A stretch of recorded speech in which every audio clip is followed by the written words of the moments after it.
मित्रांनो नारळ काढून आणलेत ते आता मी सोलतोय. आमच्या इकडे कशा प्रकारे नारळ सोलले जातात ते बघा.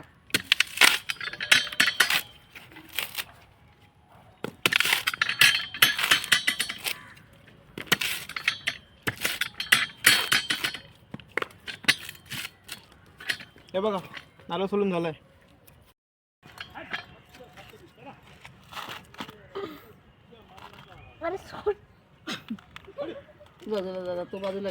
मित्रांनो हे पण नारळ सोलूक शिकता.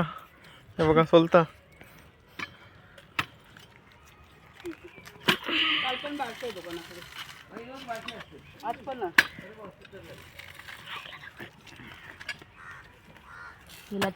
आणि हे बघा नारळ उभं असा